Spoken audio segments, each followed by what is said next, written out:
اعوذ باللہ من الشیطان الرجیم بسم اللہ الرحمن الرحیم السلام علیکم ورحمۃ اللہ وبرکاتہ۔ ہم دنیا میں جو بھی کام کرتے ہیں ہم چاہتے ہیں کہ ہر ہمارا جو کام ہم کر رہے ہیں اس میں خیر ہو، اس میں بھلائی ہو اور برکت بھی ہو۔ تو اس کے لیے ہمیں کرنا کیا چاہیے؟ اس کے لیے ہمیں کوشش بھی کرنی ہے، اور وہ کوشش کون کون سی ہیں تو آئیے دیکھتے ہیں۔ سب سے پہلے جو ہمیں اپنے کام میں بھلائی اور برکت کے لیے کوشش کرنی ہے وہ ہے قرآن پاک کی تلاوت کرنا۔ قرآن پاک کی تلاوت کو اپنی زندگی کا ہمیشہ کے لیے معمول بنا لیں کہ قرآن پاک کی ہم نے ہر روز تلاوت کرنی ہے، اور سمجھ لیں کہ اگر آج میں نے قرآن پاک کی تلاوت نہیں کی تو میری زندگی کا وہ دن ضائع ہو گیا۔ قرآن پاک کی تلاوت کرنا اس لیے بھی ضروری ہے کہ قرآن پاک میں ہماری جسمانی بیماریوں کی شفا ہے، ہماری روحانی بیماریوں کی شفا ہے، معاشرتی بیماریوں کا علاج بھی قرآن پاک میں موجود ہے۔ اللہ تعالیٰ نے دنیا جہاں کی ہر بیماری کا علاج قرآن پاک میں رکھا ہوا ہے، لیکن اس کے لیے یقین کا ہونا شرط ہے۔ ہمیں یقین ہونا چاہیے کہ اگر ہم قرآن پاک کی تلاوت کرتے ہیں تو ہماری تمام بیماریوں کا علاج قرآن پاک میں موجود ہے۔ قرآن پاک پڑھنا جہاں ہمیں اللہ تعالیٰ کی رحمت کا مستحق بناتا ہے، وہاں ہمیں تمام قسم کی بیماریوں سے بھی محفوظ رکھتا ہے۔ جب ہم صحابہ اکرام رضی اللہ تعالیٰ عنہ کی زندگی کو دیکھتے ہیں تو ہمیں ملتا ہے کہ صحابہ اکرام رضی اللہ تعالیٰ عنہ کا قرآن پاک پر کتنا یقین تھا کہ وہ اپنی ہر بیماری، ہر مشکل، ہر پریشانی کا علاج قرآن پاک سے ہی کرتے تھے۔ صحابہ اکرام اس لیے ہر بیماری، ہر پریشانی اور ہر مشکل میں قرآن پاک کی تلاوت کرتے تھے کیونکہ ان کو مکمل یقین تھا کہ قرآن پاک اللہ تعالیٰ کی کتاب ہے اور اس میں ہماری ہر مشکل، ہر پریشانی اور ہر بیماری کا علاج موجود ہے۔ لہٰذا ہم نے بھی قرآن پاک کو اپنی زندگی میں اسی طرح ہی شامل کرنا ہے۔ پھر اس کے بعد ہمیں اللہ تعالیٰ کا ذکر کرنا ہے۔ اٹھتے بیٹھتے چلتے پھرتے ہر کام کو کرنے کے دوران ہمارے ہاتھ حرکت کر رہے ہوتے ہیں جبکہ ہماری زبان خاموش ہوتی ہے، تو اس دوران بہترین وقت ہوتا ہے ہمارے پاس کہ اپنی زبان کو اللہ تعالیٰ کے ذکر سے تر رکھیں، کیونکہ ذکر اذکار ایسے اعمال ہیں جو ہمیشہ کے لیے باقی رہنے والے ہیں اور آخرت میں ہمارے یہ اذکار ہی کام آئیں گے۔ ہم چلتے پھرتے اٹھتے بیٹھتے ہر وقت تو ذکر کر ہی سکتے ہیں، لیکن جب نماز پڑھتے ہیں تو نماز پڑھنے کے بعد اپنی جگہ پر بیٹھے رہ کر ذکر کرنا بہترین عبادت ہے، کیونکہ جب تک کوئی بھی انسان نماز کے بعد اپنی جگہ پر بیٹھ کر ذکر کرتا رہتا ہے تو فرشتے بھی اس کی مغفرت اور اس کی اللہ تعالیٰ سے رحمت کے لیے دعائیں کرتے رہتے ہیں۔ تو نماز پڑھنے کے بعد سبحان اللہ، الحمدللہ، اللہ اکبر، لا الہ الا اللہ کا ذکر کیجئے۔ اگر علیحدہ علیحدہ نہیں پڑھ سکتے تو آپ اکٹھا بھی پڑھ سکتے ہیں۔ سبحان اللہ والحمد للہ ولا الہ الا اللہ واللہ اکبر۔ اللہ پاک ہے اور سب تعریف اللہ ہی کے لیے ہے، اور اللہ کے سوا کوئی معبود نہیں، اور اللہ سب سے بڑا ہے۔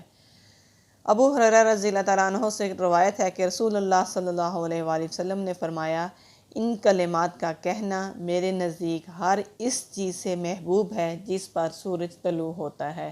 صحیح مسلم کی حدیث ہے، یہاں سے بھی ہمیں پتہ چلتا ہے کہ ان کلمات کی کتنی زیادہ فضیلت ہے۔ پھر لا حول ولا قوت الا باللہ، یہ کلمات بھی پڑھ سکتے ہیں کیونکہ نبی صلی اللہ علیہ وآلہ وسلم نے ابو موسیٰ اشعری سے فرمایا، کیا میں تمہیں ایسے کلمات نہ بتاؤں جو جنت کا خزانہ ہے؟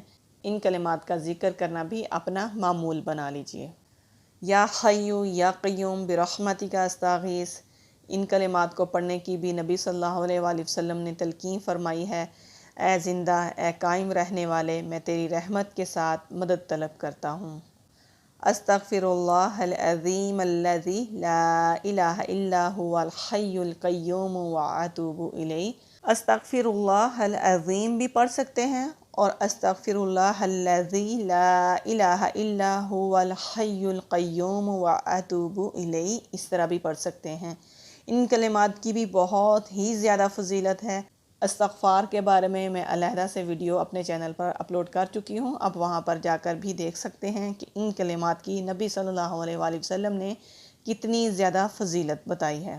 ان اذکار کو اپنی زندگی میں شامل کر لیجئے۔ اس کے علاوہ بھی بہت سارے اذکار ہیں اور ان کی بہت ہی زیادہ فضیلت ہے، ان کے بارے میں ہم پھر کبھی بات کریں گے کہ ان کلمات کا ذکر نماز ادا کرنے کے بعد اپنی جگہ پر بیٹھ کر کیا جائے تو فرشتے اس کے لیے دعائیں کرتے ہیں۔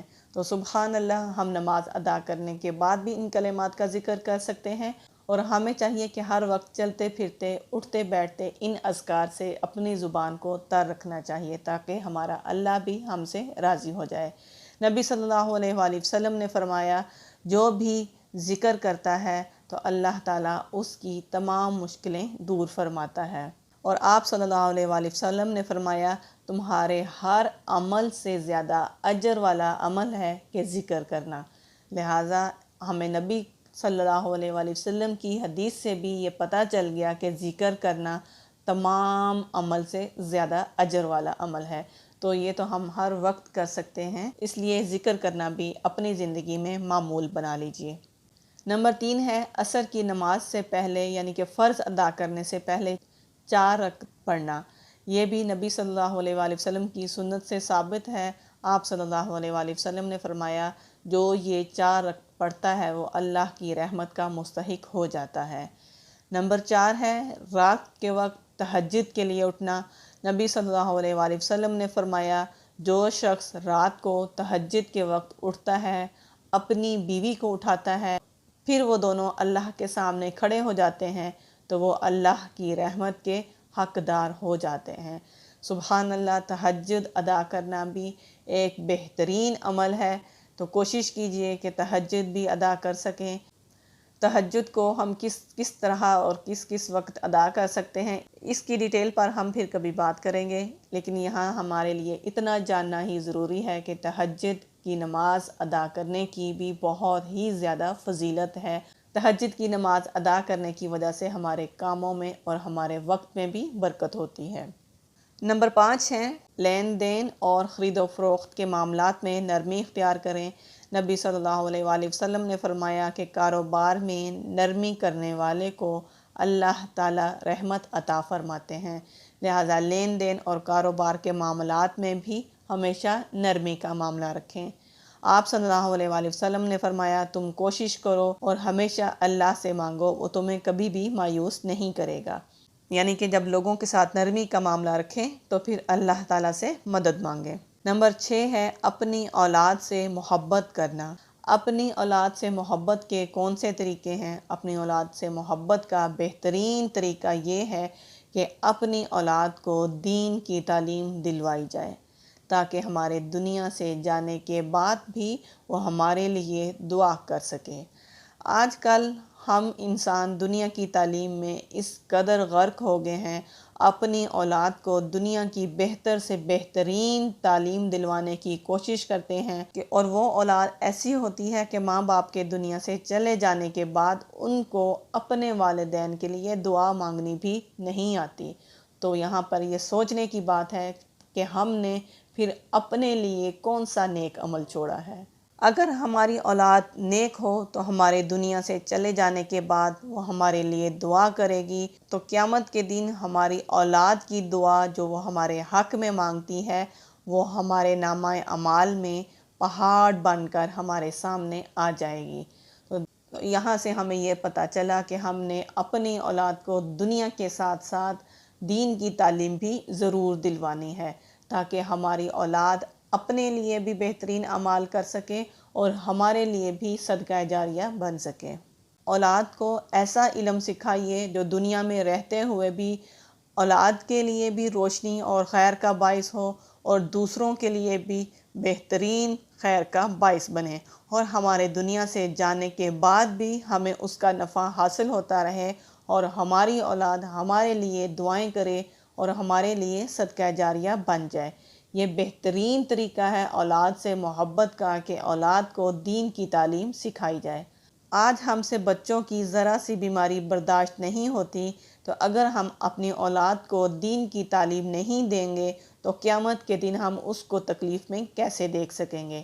اس لیے اپنی اولاد میں دین کی محبت کا شوق پیدا کیجیے، اللہ تعالیٰ سے محبت کرنا سکھائیے، کیونکہ اگر ہم دین کی تعلیم اور دین کا علم حاصل نہیں کریں گے تو ہم اپنی آخرت بہترین نہیں کر سکیں گے۔ لہٰذا اپنی اولاد سے محبت کیجیے، اسے دنیا کے ساتھ ساتھ دین کی تعلیم بھی ضرور سکھائیے، تاکہ ہماری اولادیں ہمارے جانے کے بعد ہمارے لیے صدقہ جاریہ بنتی رہیں، اور دنیا سے جانے کے بعد بھی ہماری اولاد ہمارے لیے دعائیں کرتی رہے، تاکہ ہمارے نامہ اعمال میں نیکیاں بڑھتی جائیں۔ اللہ تعالیٰ سے دعا کرتے ہیں کہ اللہ تعالیٰ ہمیں قرآن پاک کی تلاوت کرنے کی، قرآن پاک کو سمجھنے کی اور اس پر عمل کرنے کی توفیق عطا فرمائے، ذکر اذکار کرنے کی توفیق دے، اور دوسروں کے ساتھ نرمی کا معاملات رکھنے اور اپنی اولاد سے محبت کرنے کی توفیق عطا فرمائے۔ مجھے امید ہے آج بھی آپ نے کچھ نہ کچھ اچھا ضرور سیکھا ہوگا۔ جو پسند آئے تو شیئر ضرور کیجیے گا، سبسکرائب بھی کیجیے گا۔ جزاک اللہ خیرا کثیرا وبارک اللہ فیکم۔ السلام علیکم ورحمۃ اللہ وبرکاتہ۔